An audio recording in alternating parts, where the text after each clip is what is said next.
Assalamualaikum warahmatullahi wabarakatuh.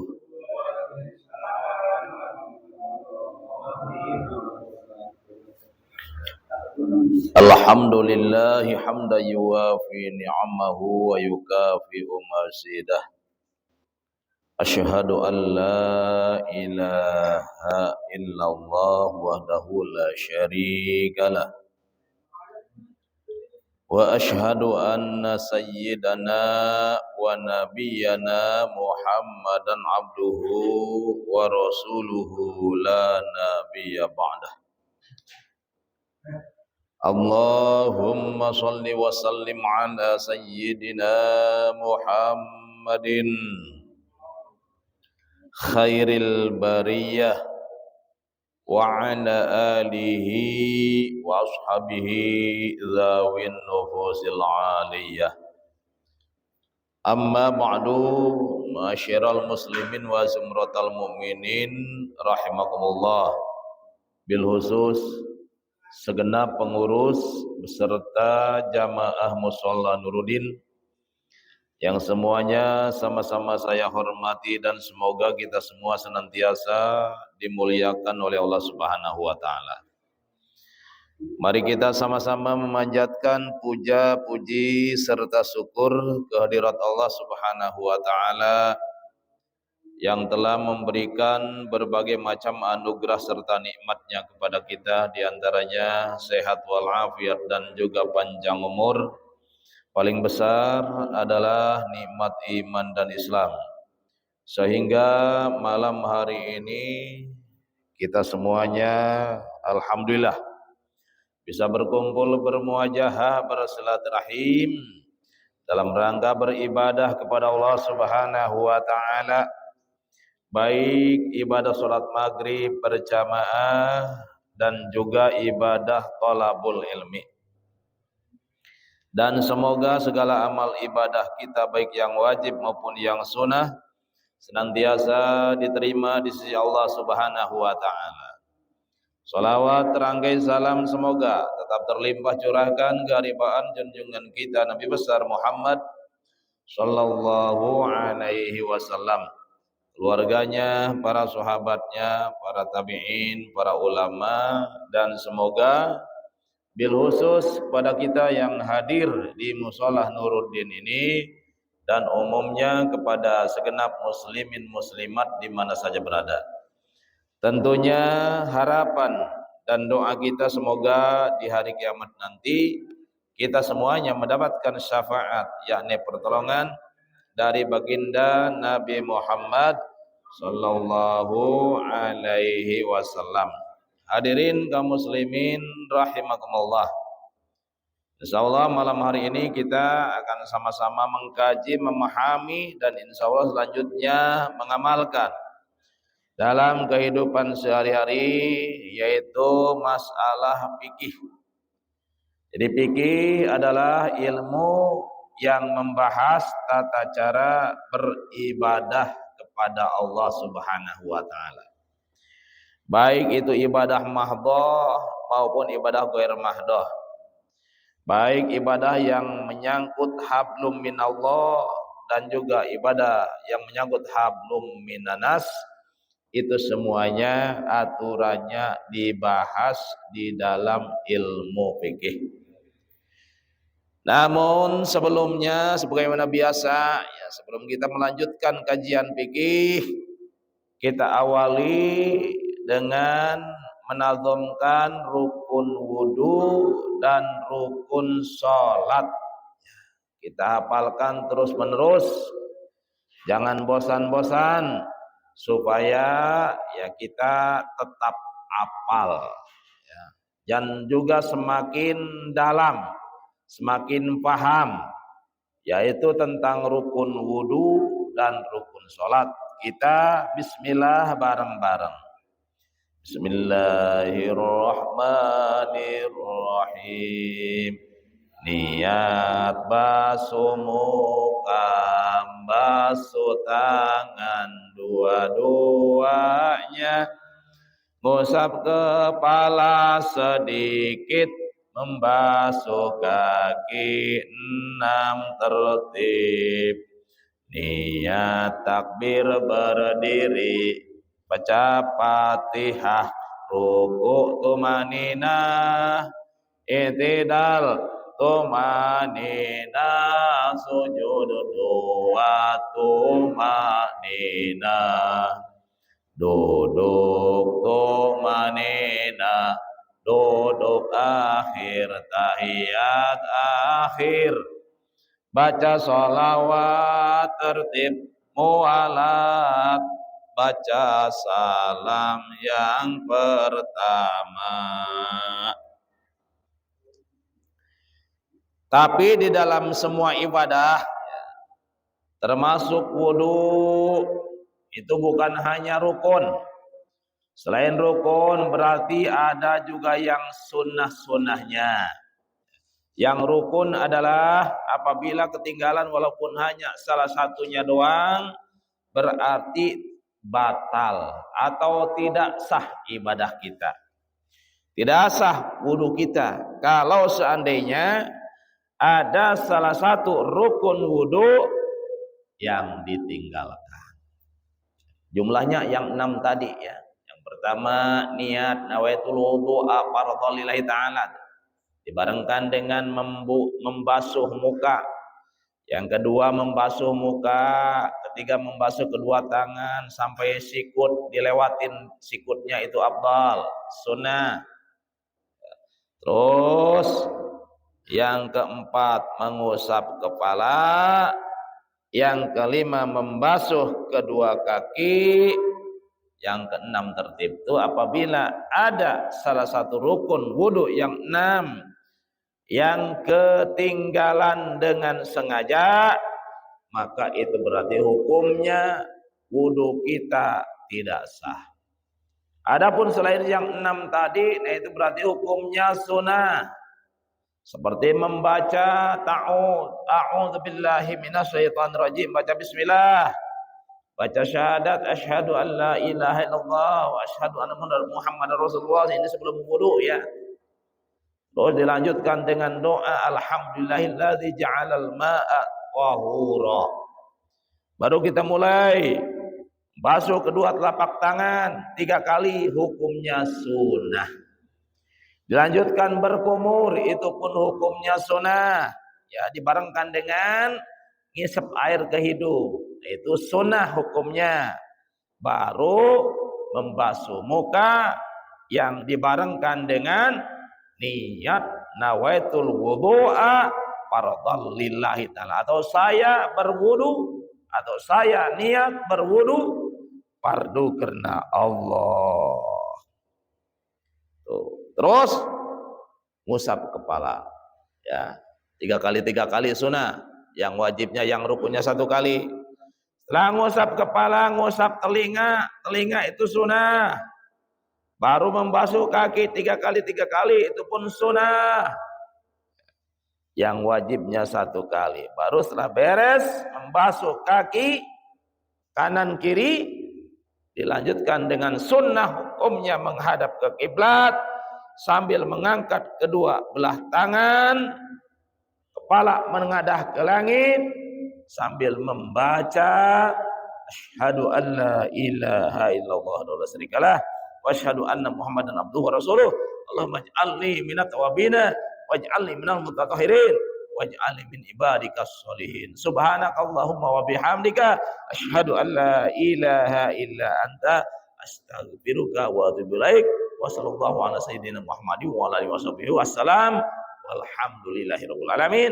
Dan sunnah dilanjutkan dengan membaca inna anzalnahu fi lailatul qadr sampai selesai 3 kali afdalnya. Ya, 1 kali pun sudah mendapat pahala sunnah. Udah selesai itu wudu. Ya, mudah-mudahan kita semakin hafal, semakin pandai ya, mempraktekannya ketika kita berwudu. Begitu kalau rukun wudu, nah itu cuman sunnah aja. Rukun dan sunnah udah cukup. Yang pertama rukun dan yang kedua sunnah. Kalau di dalam sholat Itu ada rukun ya. Yang pertama rukun. Sudah dijelaskan tadi, sudah kita hafalkan dari mulai niat, takbir, berdiri sampai membaca salam yang pertama. Itu semuanya adalah rukun sholat. Nah, cuman ada yang dianjurkan, yang diperintahkan di dalam sholat. Nah itu ada dua macam ya. Yang pertama sunnah ab'ad, dan yang kedua sunnah apa namanya? Sunnah hayat. Tuh, adapun sunnah ab'ad itu globalnya cuma dua. Yang pertama tahiyat awal. Di dalam sholat duhur, asar, maghrib, dan isya. Tuh, itu sunnah ab'ad ya. Berikut rangkaiannya. Berikut rangkaian di dalam tahiyat awal. Dalam sholat subuh itu tidak ada tahiyat awal ya, karena cuman 2 rakaat. Cuman dalam sholat subuh ada sunnah ab'adnya beda. Dalam sholat subuh sunnah ab'adnya bukan tahiyat awal, tapi apa coba?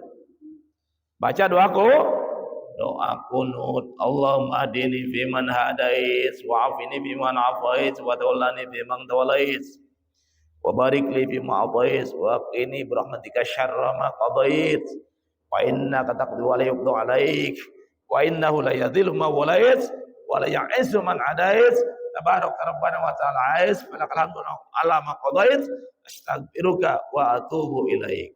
Baca sholawat terakhir ya, sunnah ab'ad juga baca sholawatnya. Wa sallallahu ala sayyidina Muhammadin wa ala alihi wa sallam. Tuh beres doa kunut. Itu namanya sunnah ab'ad ya. Jadi harus diingat ini sunnah ab'ad. Jadi di dalam sholat duhur, asar, maghrib, dan isya, nah itu sunnah ab'adnya atahiyat awal. Di dalam sholat subuh sunnah ab'adnya baca doa kunut, cuman tahiyat awalnya tidak ada ya, diganti dengan doa kunut. Nah, lalu bagaimana nih kalau ditinggalkan tahiyat awal, ditinggalkan baik sengaja maupun tidak? Nah, ini sunnah sebelum salam sujud sahwi, tapi wajib niat ya. Jadi sujud sahwi itu wajib pakai niat dalam hati, artinya niat sujud sahwi. Nah, terus kalau di dalam sholat subuh kita meninggalkan doa kunut baik sengaja ataupun tidak, nah itu sama ya, sunnah diganti dengan sujud sahwi sebelum salam. Beres baca atahiyat, beres baca doa ya, setelah atahiyat sebelum salam kita niat sujud sahwi sambil sujud sahwi ya, 2 kali sama bacaannya subhanalladzi la yanamu wa la yashu. Subhana rabbiyal a'la pun boleh ya.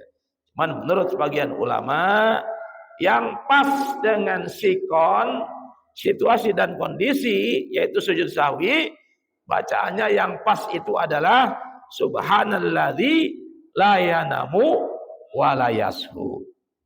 Atau pakai man ya, enggak pakai alladzi. Subhana man la yanamu wa la yashu. Itu sama saja, mau pakai alladzi mau pakai man enggak masalah, karena tujuannya sama, yaitu Allah. Subhanaman sama, maha suci Allah. Subhanalladzi juga sama, artinya maha suci Allah. La yanamu wa la yasu, yang tidak akan pernah tidur selamanya, jangankan tidur, ngantuk pun tidak. Nah itu Allah ya. Apalagi tidur. Dijelaskan dalam ayat kursi, la ta'khudhuhu sinatu wala naum. Jangankan tidur, bahkan ngantuk saja pun Allah tidak pernah, apalagi tidur. Subhana man la yanamu wa la yasu. Ya, Maha suci zat Allah yang tidak pernah tidur dan juga tidak pernah lupa. Nggak kayak kita, nggak kayak manusia. Ya, kalau manusia banyak tidurnya, manusia banyak lupanya. Kalau Allah Subhanahu wa taala nggak akan pernah tidur dan lupa. Itu cara sujud sahwi. Ya, baru setelah sujud sahwi langsung membaca Assalamualaikum warahmatullah. Tuh, kanan dan kiri. Itu sunnah apaan ya? Jadi supaya matang nih masalah sholat. Yang kedua tadi sunnah apa namanya? Yang kedua sunnah hayat. Tuh. Bedanya antara sunnah abad dengan sunnah hayat. Kalau sunnah abad, kalau ketinggalan sengaja atau tidak, sunnah diganti dengan sujud sahwi. Kalau sunnah hayat, ya ketika ditinggalkan baik sengaja ataupun tidak, nah itu tidak sunnah, diganti dengan sujud sahwi. Yaitu sunnah hayat. Banyak macamnya ya. Sunnah hayat seperti membaca tasbih di dalam ruku dan sujud. Subhana rabbiyal azim wa bihamdi di dalam ruku 3 kali. Dalam sujud subhana rabbiyal a'la wa bihamdi. Tuh. Itu namanya sunnah hayat. Terus baca takbir intikal. Takbir intikal itu ketika pindah gerakan itu sunnah membaca takbir. Allahu akbar. Allahu akbar. Ya. Mau ruku Allahu akbar. Tapi kalau bangun dari ruku jangan Allahu akbar, tapi bacanya sami Allahu liman hamidah rabbana lakal hamdu mil'us samawati wa mil'ul ardi wa mil'u ma syi'ta min syai'im ba'du. Nah, itu bangun dari ruku. Kalau mau rukunya Allahu akbar. Mau sujud Allahu akbar. Dalam sujud baca tasbih. Itu sunnah hayat. Tasbihnya subhana rabbiyal a'la wa bihamdi. Ya, minimal 1 kali, afdal 3 kali. Kalau sholat sendiri boleh 11 kali. Ya, kalau jadi imam tidak boleh lebih dari 3 baca tasbihnya, baik dalam ruku maupun dalam sujud. Kenapa? Kalau baca tasbihnya lebih dari 3, 5, 7, apalagi sampai 11, kasihan makmum. Ya, kenapa? Karena makmum kan macam-macam. Ada yang sudah tua, ada yang masih muda, ada yang masih kanak-kanak. Ya, makanya ketika kita jadi imam itu harus adil. Adil, salah satu adil menjadi imam sholat adalah ketika membaca tasbih itu maksimal 3 kali. Baik dalam ruku maupun dalam sujud, apalagi doa iftitah. Tuh, ya. Itu sunnah hayat. Mana itu doa iftitah? Nah, setelah takbir, Allahu akbar kabira walhamdulillahi katsira wa subhanallahi bukratan wa asila. Tuh, sampai selesai ya. Minimal sampai wasilah tuh. Itu minimal. Atau boleh ya menurut pendapat lain boleh baca doa iftitah itu Allahumma ba'id khotoyaya. Allahumma ba'id Allahumma ba'id ba'anta ya. Allahumma ba'anta khotoyaya kama ba'ata bainal masyriq wal maghrib. Tuh, boleh begitu. Afdal digabung ya. Afdalnya digabung. Allahu akbar kabira sampai selesai kalau salat sendiri nih ya. Afdal digabung. Ya, digabungnya yaitu yang pertama Allahu akbar kabira selesai ditambah dengan Allahumma ba'atta khotoyaya kama ba'atta bainal masyriq wal maghrib. Nah, itu silakan. Tuh kan. Allahumma ba'id baini gitu. Ya. Jadi Allahumma ba'id baini baina khotoyaya kama ba'atta bainal masyriqi wal maghrib. Ya. Itu pendek kan? Ya, sama kayak tadi minimal Allahu Akbar kabira, ya minimal Allahu Akbar kabira walhamdulillahi katsira wa subhanallahi bukratan wa asila. Itu minimal. Kalau umpamanya mau disingkat dan hanya salah satu doang. Ya umpamanya mau pakai Allahumma ba'id baini wa baina khotoyaya kama ba'ata bainal masyriqi wal maghrib. Nah, udah cukup. Langsung baca ta'awud. Nah, ini baca ta'awud juga sunnah ya. Baca ta'awud sebelum Al-Fatihah hukumnya sunnah hayat.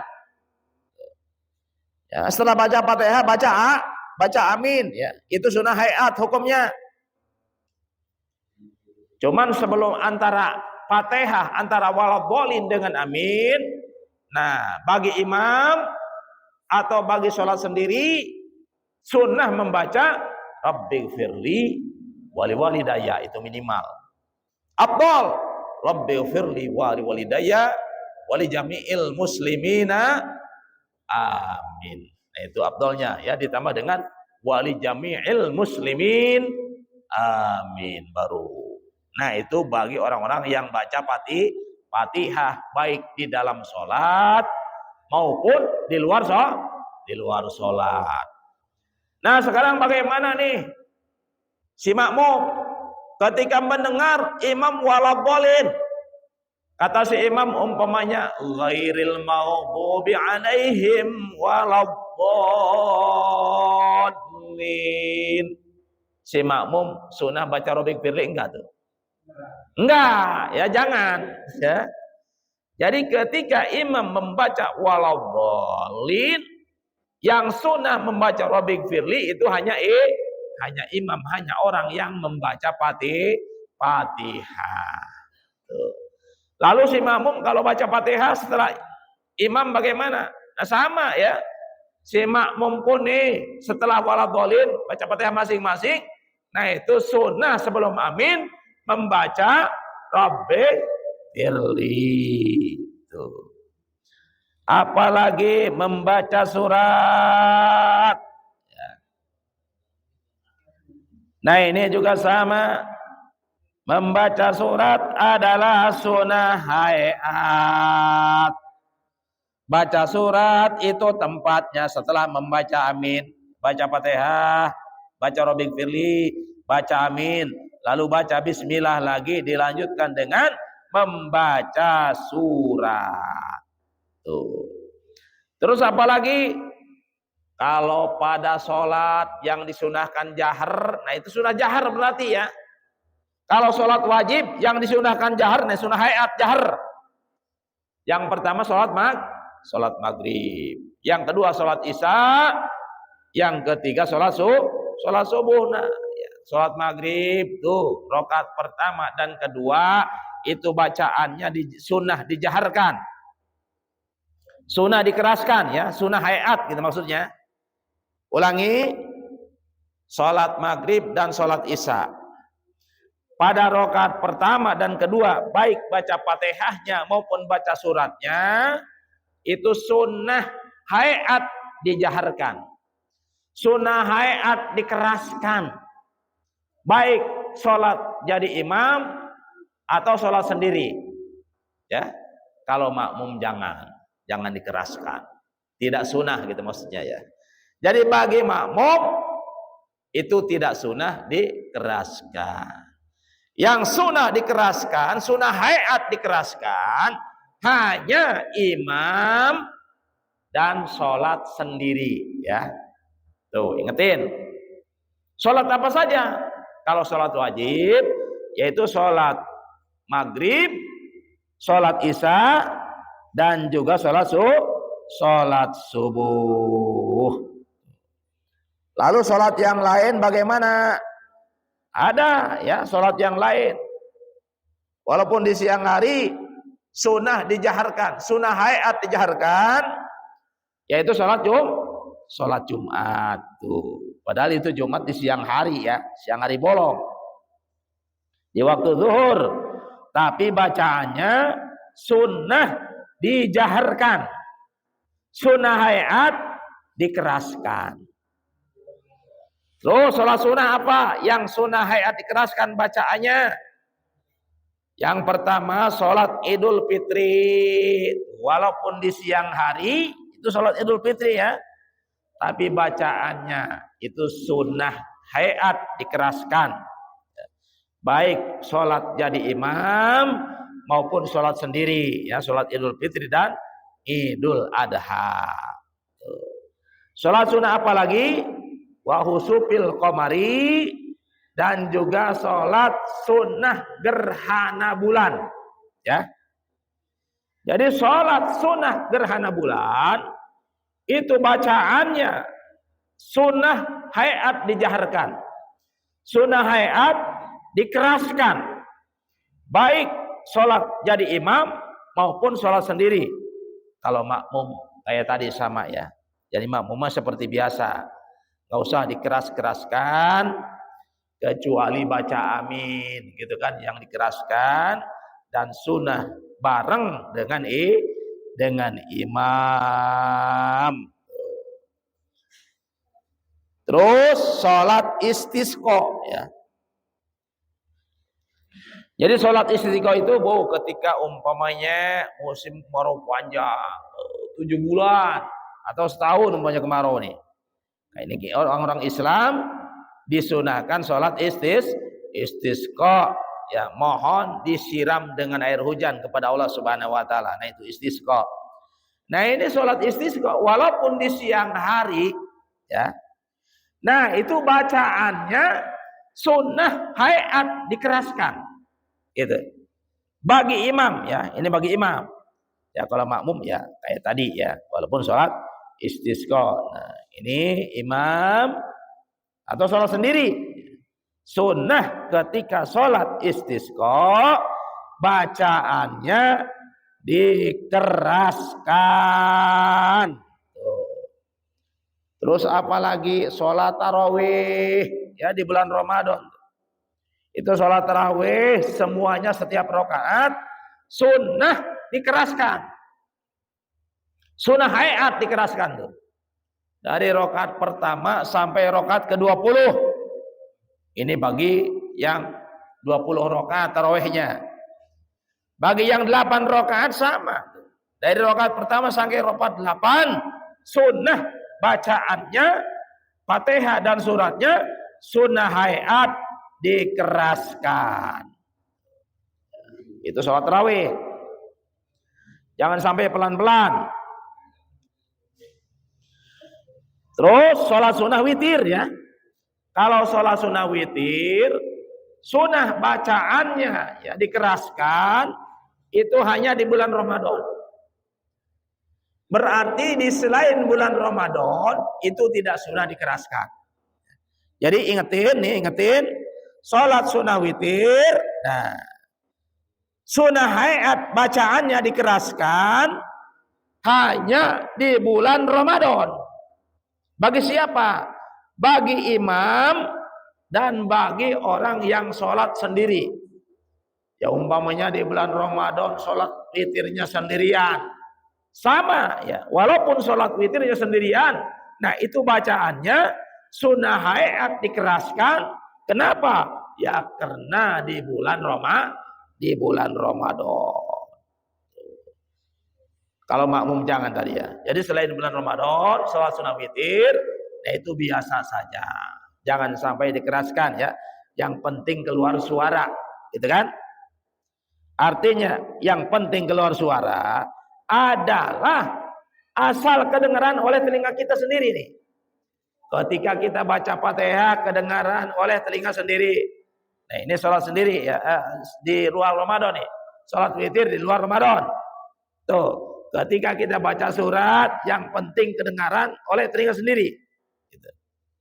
Itu ya. Jadi harus keluar suara. Jangan sampai mentang-mentang sholat sir umpamanya. Wah, ini bacanya sunnah sir nih. Sunnah dipelankan. Ya, sehingga tidak ada suaranya. Nah, ini tidak sah. Ya. Ini enggak sah namanya. Kalau baca Fatihah enggak ada suaranya di dalam sholat. Ya. Atau baca surat. Baca surat setelah Fatihah di dalam sholat enggak ada suara, cuma unyam-unyam doang. Ini bagaimana hukumnya? Makruh berarti ya. Jadi kesimpulannya, kalau yang rukun, bacaan yang rukun di dalam sholat, sementara nggak ada suaranya, itu tidak sah sholatnya. Baca Fatihahnya tidak sah. Ya, kalau tidak diperbaiki, sholatnya pun ikut tidak sah. Sholatnya ikut batal. Sekarang baca surat setelah Fatihah nih. Ini kan hukumnya sunnah hayat ya. Nah, sementara ketika baca surat, ya karena sholat zuhur umpama atau sholat asar, nah, bacaan suratnya setelah Fatihah itu enggak keluar suara. Ya, ini berarti hukumnya makruh. Ya. Jadi hati-hati. Jadi semua bacaan sholat nih ya, semua bacaan sholat yang rukun wajib keluar suara, gitu. Terus semua bacaan sholat yang sunnah, nah itu sunnah hukumnya keluar suaranya. Ya, berarti kalau yang sunnah tidak keluar suara, itu hukumnya makruh, nilainya kurang. Kalau makruh kan, berarti nilai sholat kita dikorting. Tuh. Tapi kalau yang rukun jumlahnya ada 5, yang pertama takbiratul ihram, Allahu Akbar, ini wajib keluar suara. Yang kedua membaca Fatihah, ya dari lafaz Bismillahirrahmanirrahim sampai waladhdallin, nah ini wajib keluar suara, disyaratkan harus keluar suara. Yang ketiga membaca at-tahiyat akhir, at-tahiyyatul mubarakatus sholawatut thayyibatul lillah sampai wa asyhadu anna Muhammadar Rasulullah. Nah, ini wajib keluar suara walaupun sholat sendiri. Yang keempat membaca sholawat kepada Nabi setelah tahiyat akhir. Allahumma sholli ala Muhammad. Afdal pakai Sayyidina. Enggak pakai Sayyidina tetap sah, enggak masalah ya. Tapi yang afdal pakai Sayyidina. Allahumma sholli ala Sayyidina Muhammad. Itu harus keluar suara. Disyaratkan harus ada suaranya. Walaupun hanya kedengaran oleh telinga kita sendiri. Yang terakhir membaca salam. Ya. Assalamualaikum warahmatullah. Salam yang pertama itu yang wajib. Ini berarti disyaratkan harus keluar suara. Harus ada suaranya. Ketika kita membaca salam yang pertama, kalau tidak ada suara, maka berarti baca salamnya tidak sah. Baca salamnya batal. Adapun yang kedua, yaitu sunnah hayat. Ya. Tetapi tadi sudah dikatakan, walaupun sunnah hayat, ya, kalau itu memang bentuknya bacaan, maka harus keluar suara supaya tidak terkena sanksi makruh. Ya. Karena kalau kena sanksi makruh, maka ibadah sholat kita pahalanya dikorting. Kenapa dikorting? Karena melakukan hal-hal yang dimakruhkan di dalam sholat. Salah satunya adalah ketika membaca yang sunnah hayat, suaranya tidak keluar. Jadi itu ya yang perlu diperhatikan, kan? Ini hati-hati ketika kita sholat. Ya, jadi kita harus berupaya dan berusaha bagaimana caranya sholat kita supaya sesempurna mungkin, gitu kan? Nah, termasuk yang sunnah-sunnah jangan sampai kita tinggalkan. Itu baik sunnah kauli maupun sunnah fi'li. Sunnah kauli bacaan-bacaan sholat yang disunahkan itu sunnah kauli. Sunnah fi'li gerakan-gerakan yang disunahkan. Nah itu jangan sampai ya. Kalau kita masih mampu, jangan sampai ditinggalkan walaupun hukumnya sunnah hayat. Yaitu sunnah hayat kauli. Ya seperti mengangkat kedua tangan. Nah ini fi'li ya, bukan kauli, fi'li. Ya kan? Sunnah hayat fi'li. Ya, gerakan tapi hukumnya sunnah hayat. Terus bersedekap di sini, di atas pusar, di bawah dada. Ini hayat fi'li. Ya. Apalagi banyak. Ya. Nah, tertib. Nah, itu ditertibkan dengan perbuatan.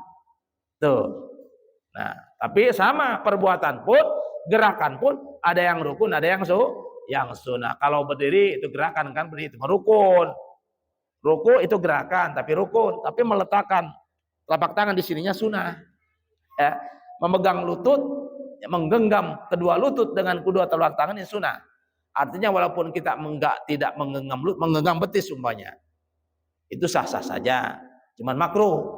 Atau dikebawahkan tangannya, sah-sah saja ketika ruku, cuman kan makruh. Kenapa? Tidak sunnah. Kenapa? Sunnahnya yaitu lutut, ya, kedua lutut digenggam dengan kedua telapak tangan ketika ruku.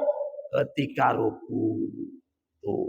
Ya, itu namanya sunnah hayat fi'li. Ya, seperti mengangkat tangan itu kan ketika takbiratul ihram, ya.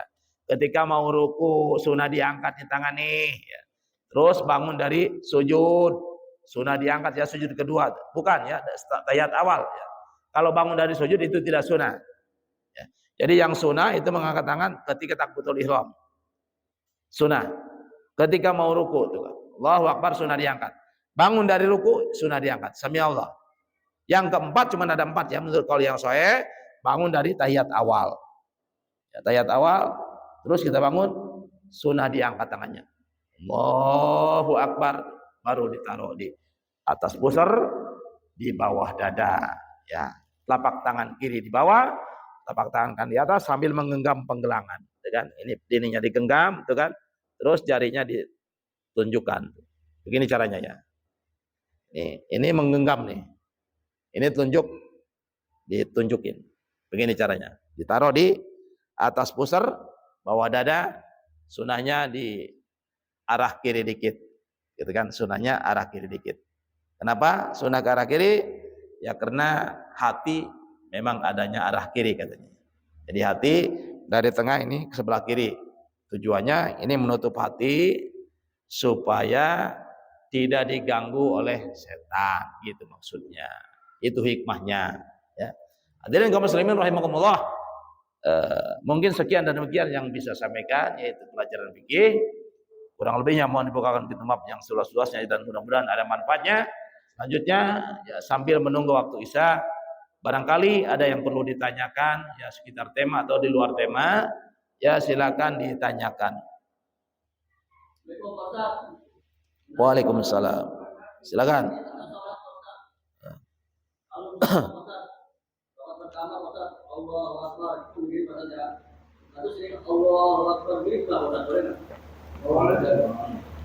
Allahu Akbar.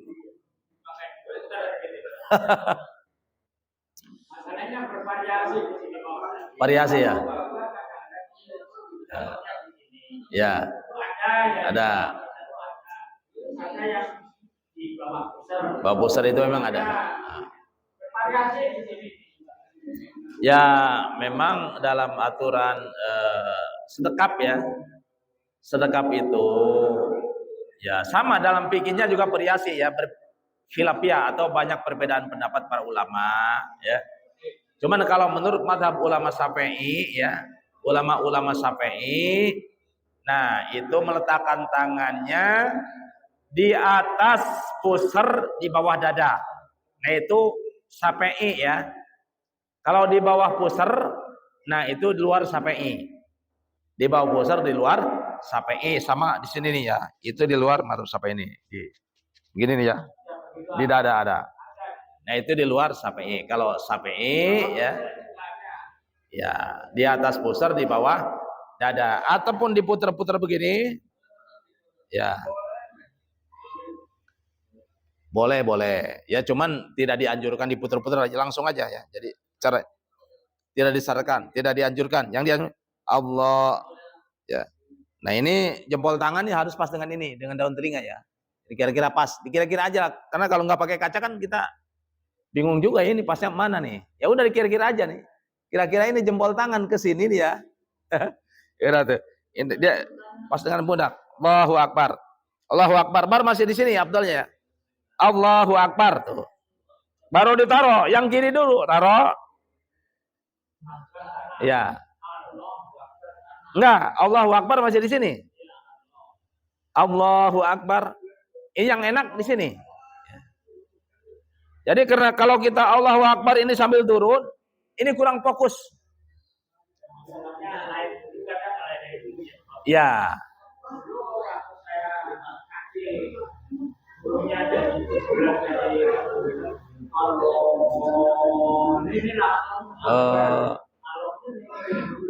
Ya, yang begitu ada, ya.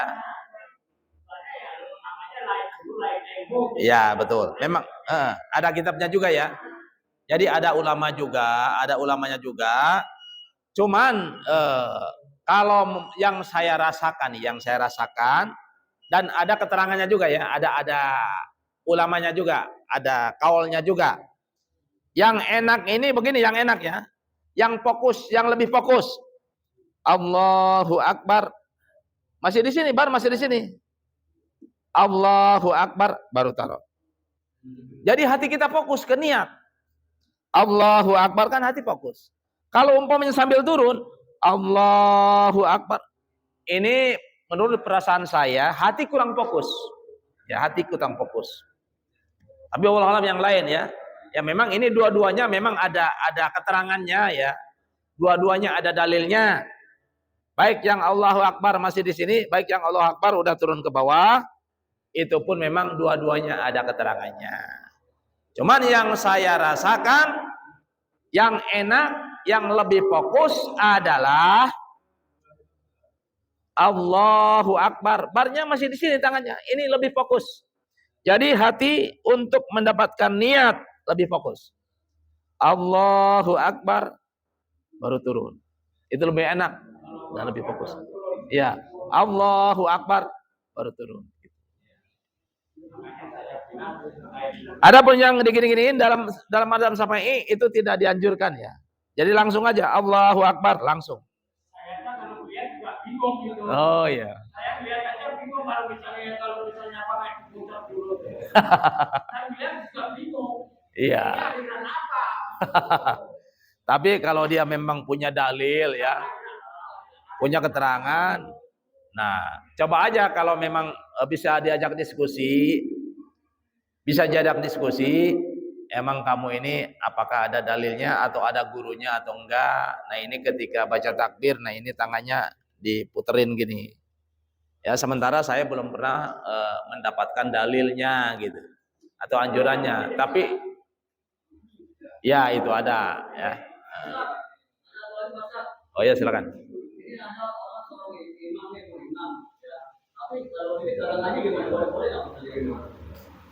Maksudnya? Kagak pernah ngaji. Kalau udah pinter nggak masalah.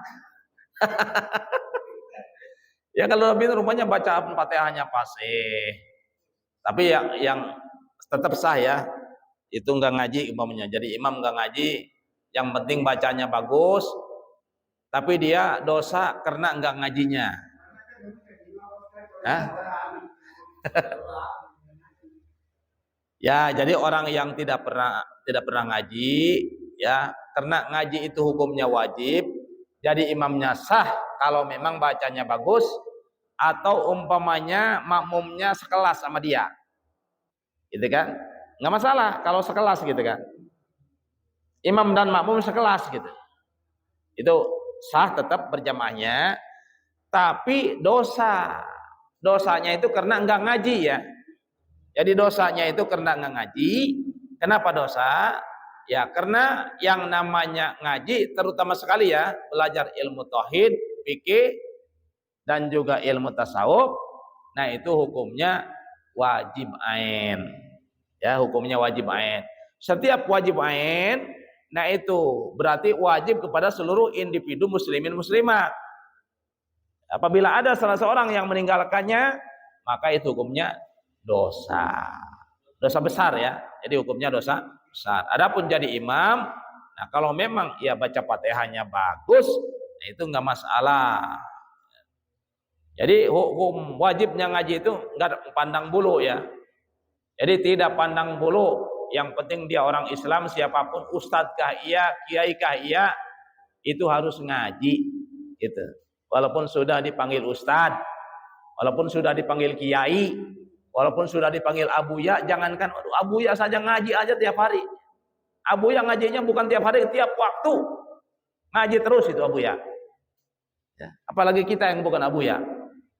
Kenapa? Ya karena ya memang ini perintah Rasul, perintah agama ya. Talabul ilmi faridhatun. Faridhatun maknanya itu sangat fardu, sangat wajib. Atau dipardukan ya, diwajibkan. Dipardukan kepada muslimin, muslimat gitu ya. Jadi jangan mentang-mentang jadi ngaji itu ya, belajar ilmu agama itu yang pertama nih tidak boleh fanatik guru. Yang pertama. Ya. Karena dalam urusan guru nggak boleh fanatik. Bahkan madhab pun ya tidak boleh fanatik gitu. Madhab pun tidak boleh fanatik. Artinya kalau memang kita tahu ilmunya boleh ke Syafi'i, boleh ke Maliki, boleh ke Hanafi, Hambali kalau tahu ilmunya. Tapi kalau nggak tahu ilmunya jangan. Kita yang tahu ilmunya saja, wah kita yang tahu ilmunya Syafi'i, ya udah Syafi'i. Ya, tapi sekali lagi tidak boleh fanatik, apalagi fanatik guru. Ya. Nah, itu lebih nggak boleh lagi. Yang diharuskan fanatik itu hanyalah agama Islam, itu harus fanatik. Selain Islam tidak bisa. Selain Islam enggak mau. Saya akan tetap Islam. Apapun yang terjadi tetap Islam. Kalau baru masalah guru mau, ini Masya Allah ya, sangat tidak boleh. Dan yang kedua harus rakus dalam belajar ilmu agama itu. Ya. Artinya rakus, semangat. Ya. Ilmu apapun yang diajarkan, yang disampaikan kita tetap sami'na wa ata'na. Itu namanya rakus. Ya. Itu cara belajar ilmu agama. Ya, jadi sekali lagi belajar ilmu agama faridhatun, dipardukan, diwajibkan kepada seluruh muslimin, muslimat tanpa pandang bulu. Ya, bahkan dalam hadis lain minal mahdi ilal lahdi. Enggak ada batasnya, sampai S2, sampai dokter enggak ada. Sampai presiden enggak ada. Ya, artinya walaupun profesor enggak ada. Carilah, pelajarilah ilmu agama sampai jadi profesor, itu tidak ada hadis Rasul yang menyatakan seperti itu. Sampai kamu jadi presiden tidak ada. Sampai kamu jadi kiai enggak ada, apalagi jadi ustadz enggak ada. Ya, batasnya sampai mana? Minal mahdi ilal, sampai titel ALM. Itulah belajar ilmu agama. Apa ALM? Almarhum. Ya kalau belum almarhum terus saja belajar. Ya mampunya seminggu sekali ya seminggu sekali. Mampunya 2 minggu, 2 minggu. Yang penting jangan sampai lewat 40 hari. Ya, itu jangan, ini ada ancaman dari Rasulullah Shallallahu Alaihi Wasallam. Kalau selama 40 hari kita tidak pernah mendengarkan nasihat-nasihat agama, tidak pernah mempelajari ilmu-ilmu kajian-kajian agama. Nah ini bahaya, gitu kan? Bahkan menurut para ulama sufi, jangankan 40 hari, 3 hari saja kita tidak mendengarkan agama, ya, tidak mendalami ilmu agama, tidak mempelajari ilmu agama. Nah ini memang sudah ada bahayanya. Bahayanya apa? Hatinya akan menjadi keras.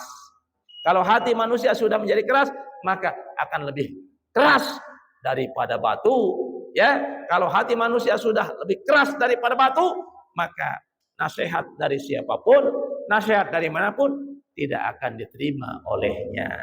Nah itu bahayanya, begitu ya. Sudah cukup ya? Sudah cukup?